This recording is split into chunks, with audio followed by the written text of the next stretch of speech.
Ok l'équipe, j'espère que vous allez bien. Aujourd'hui, je vais vous apprendre à faire le Dragon V Move. C'est parti. No time for fake friends. Too many people be calling my phone, but I never be picking it up. Got everyone that I need in my circle, I never be going and switching it up. Rocking with the people who been following me when I never thought it would have happened and I never got love. Donc ce geste-là va principalement pouvoir te servir en street football, 1 contre 1 et donc forcément 1 contre 1 pana. Après pour ce qui est du ground, tu pourras toujours te servir de ce geste-là comme pas mal de gestes, mais c'est pas forcément ce qu'il y a de mieux. Du moins c'est pas forcément les gestes dont on se sert le plus souvent pour un compo de ground dit esthétique. Donc en tout cas ce geste va te servir principalement à dribbler un adversaire, voire même à lui mettre un pana pour les variantes. Donc aujourd'hui je vais t'apprendre en 3 étapes. On va directement commencer par la première. Donc moi je prends la balle sous la semelle de mon bon pied et je vais l'envoyer sur mon mauvais côté. Donc pied droit, j'envoie à gauche. Ça donne ça.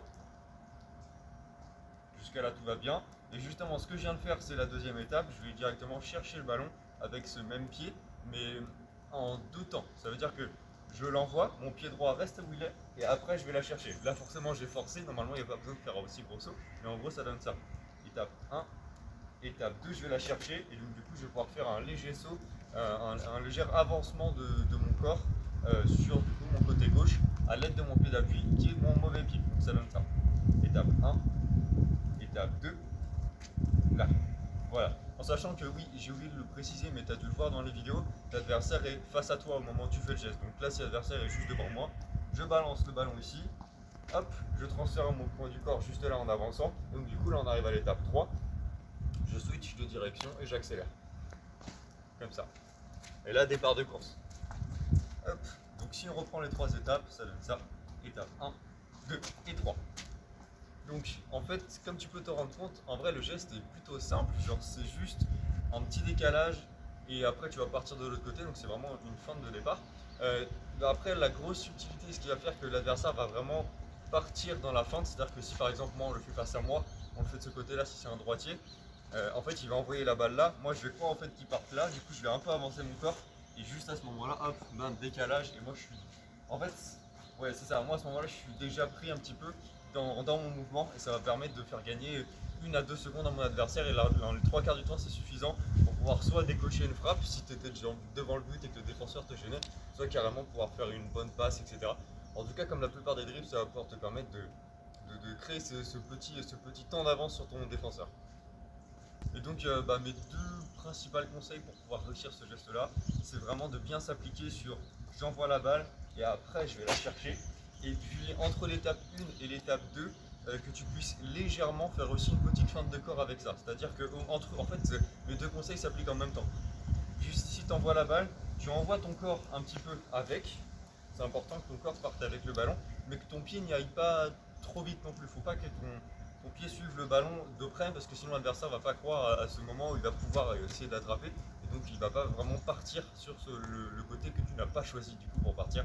Parce que si tu l'envoies là, hop, tu pars dans l'autre direction. Donc voilà, les deux conseils s'appliquent en même temps. Le but c'est vraiment de laisser la balle rouler en lançant un petit peu son corps et justement au moment où tu vas la rattraper, hop, tu changes de direction. Donc du coup les deux petites choses là, accumulées entre l'étape 1 et l'étape 2 commencent en même temps au moment où la balle part et s'arrêtent en même temps au moment où toi tu récupères le ballon et au début de la troisième étape pour que tu puisses changer directement de direction. Donc ça c'est le geste en entier. Maintenant je vais pouvoir te donner une ou deux variantes là rapidement pour que tu puisses comprendre un petit peu comment est-ce que tu dois pouvoir en faire d'autres. Pour le dribble de base, par exemple il y a celle-ci. C'est vrai que ça aussi il me semble que ça l'a fait pas mal. Donc tu fais un léger pullback. Ensuite tu vas venir sauter à cloche-pied avec ton mauvais pied et la pousser. Donc en fait l'étape 1 change, c'est celle-ci. Et après l'étape 2 c'est exactement la même chose. Tu vas chercher le ballon, tu fais un petit saut, étape 3 tu changes de direction. Donc du coup pour cette variante là ça donne ça. Voilà. Après deuxième variante on peut très bien faire un petit double contact au départ entre les deux pieds, ça change. Ouais c'est ça, quelque chose comme ça. Et en fait le but ici c'est vraiment le changement d'appui. Plus tu vas être rapide et plus ça va fonctionner. Donc ici quelque chose comme ça. Voilà.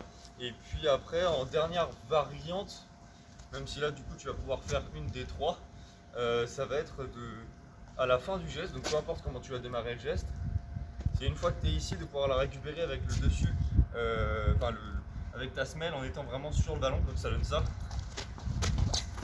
Comme ça. En fait, à partir du moment où le joueur commence, tu vois que les gens contre qui tu joues un peu souvent commencent à connaître un petit peu ce geste-là. Tac. Tu vas pouvoir changer de direction une nouvelle fois. Après, si le joueur ne connaît pas forcément la variante, mais que tu le sens assez vif et que la première feinte il n'y a pas trop cru, tu peux dans ces cas-là, justement sur la deuxième partie, refaire une deuxième feinte et rechanger de direction. Et là, du coup, tu vas même pouvoir t'aider de ton mauvais pied pour repartir. Donc ça donne ça. 1, 2, et là tu pars. Donc je vais essayer de le faire en vitesse réelle pour que tu puisses voir ce que ça donne. Même si là, en l'occurrence, le ballon glisse un peu, c'est pas forcément l'idéal, étant donné qu'on le contrôle pas mal de la semelle sur le dessus. Essaie de te mettre, en tout cas si tu peux, faire ce genre de geste dans les moments où tu maîtrises mieux le ballon et où il agrippe bien au sol, si ça peut t'aider. D'ailleurs, ça t'aidera aussi dans les moments, par exemple, où tu vas pouvoir le faire en glissant. Ce sera la 4e variante que je vais pouvoir te montrer. Et déjà pour cette variante-là, ça donne ça. Voilà. Après, forcément, là, je n'ai pas donné énormément d'ampleur, justement parce que ça glisse. Et plus tu vas donner d'ampleur à ton geste, comme ça, et plus ça va fonctionner contre ton adversaire. Ensuite, je pense qu'en... Je sais plus combien on est de variantes, je crois que c'est la 5e. Pour la 5e variante, c'est, encore une fois, ça ressemble vraiment beaucoup. Sauf que plutôt que de lancer le ballon, tu vas pouvoir venir coller ton pied juste derrière et l'accompagner. Et là par contre, il faut être vraiment très très vif. Genre vraiment, vraiment quelque chose comme ça. Et là du coup, encore une fois, il faut avec le ballon accroche pour vraiment que lorsque tu pousses, tu aies la place, tu aies plutôt le temps de remettre ton pied dessus et rechanger de direction. Sauf que la plupart du temps, et c'est exactement ce qui vient de se passer, quand le ballon glisse, tu pousses et au moment où ton pied doit repasser sur le ballon pour l'arrêter et changer de direction, ça glisse parce que justement tu l'as poussé juste avant, il est un peu en train de rouler, donc c'est un peu galère. Mais je vais essayer de te le faire quand même à vitesse réelle, ce geste-là. En gros, le but c'est vraiment de pousser, poser le pied dessus et bam, directement tu changes de direction. C'est à peu près la même chose, sauf que là du coup, le but c'est vraiment de coller le ballon et de le faire beaucoup plus rapidement que cette variante-là. Là, le côté de la feinte, c'est le côté surprise, c'est pas le côté où on va laisser le ballon avant d'aller la chercher. Ici, il faut être beaucoup plus rapide parce que justement, il n'y a pas trop ce côté où l'adversaire va se dire ok, je vais choper le ballon. Là, c'est vraiment un peu comme un départ de course qui est assez surprenant. Donc, ça donne ça.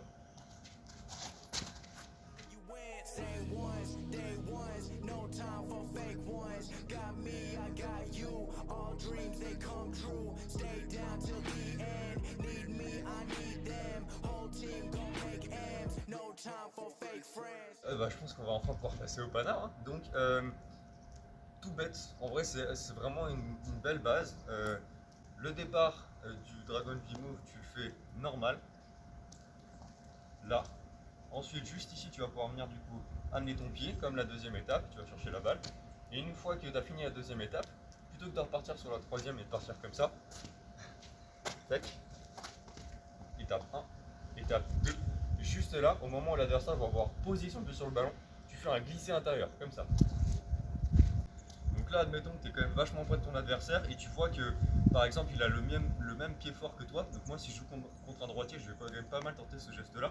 Et donc juste ici, il est devant moi, je pousse et là, hop, je vais venir glisser entre ses jambes. Donc après, forcément, il faut qu'il ouvre, etc. Si jamais il ouvre pas, n'hésite pas à reposer le pied sur le ballon pour repartir. Mais en gros, ça donne ça. 1 et 2. Je vais quand même le faire un peu plus propre, le glisser intérieur, histoire que tu vois à quoi ça ressemble. Voilà.